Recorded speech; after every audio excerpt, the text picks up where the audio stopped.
I was so angry I couldn't even think.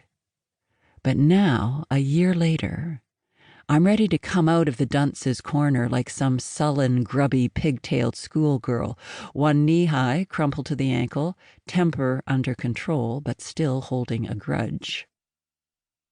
I have time for reflection now, in a way I've never had before. Although I complained about being busy all my adult life, I am now beginning to suspect that an element of choice kept me on the verge of overload all the time. We both admired hard workers. We had that in common. But it never occurred to me that working hard might be a way to disengage for both of us. I live in a facility, an institution, a so-called extended care hospital.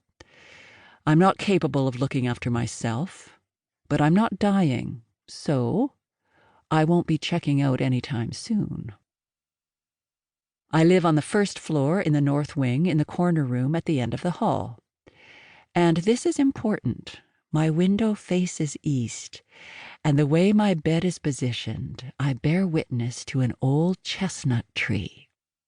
I have watched its leaves change color and drop, and heard the bare boughs groaning in the squally West Coast winter storms. My heart leapt at the leafing and budding in spring, and spread wide like the summer leaves gathering the sun. Now it is fall again, and the leaves have begun to yellow. Although I cannot see the sunrise, I see the glow of it through the branches of my tree on fine days, and I witness the stubborn, dark erasure at nighttime when the weather is dull. This tiny patch of tree and sky, this rectangle, is a portal in my universe. This is my home now. I am mute, immobile, tube-fed, and on drugs for my pain. This is where I spend out my days. I just want to live. My room is a 5-bed ward. I survey my domain from my corner. 4 other beds, 4 other souls, 4 other poor sods stuck here like me, my roommates. I know the most appallingly intimate things about them. And they about me, those who are still capable of knowing, which does rather narrow it down. We are not as we were, let's put it that way. But unlike me, you are forgiving. You always were. Even now I am counting on your generous spirit. The bed on my left, in the darkest corner, belongs to Janet. Diabetes has made her blind and has taken her legs, amputated just below the knee, a fact that terrifies the new aides until someone teaches them how to position Janet's sling properly to ensure her safe transfer to the wheelchair. Once in a while, she complains about pain in her feet. Sometimes she remembers they're gone, and sometimes she doesn't.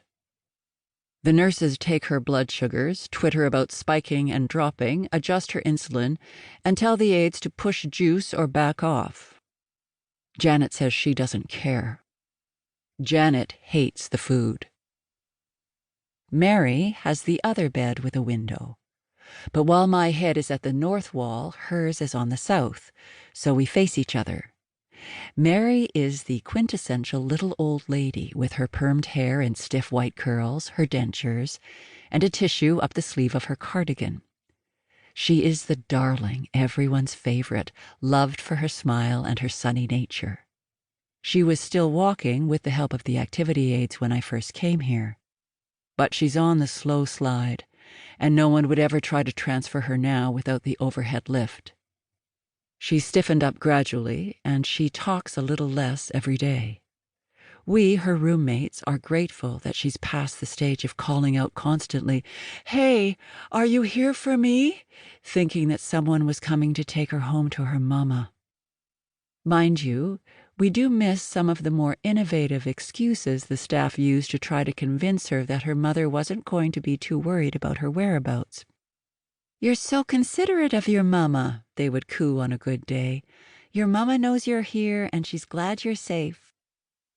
"You're 90 years old, and your mama died 50 years ago," they'd mutter.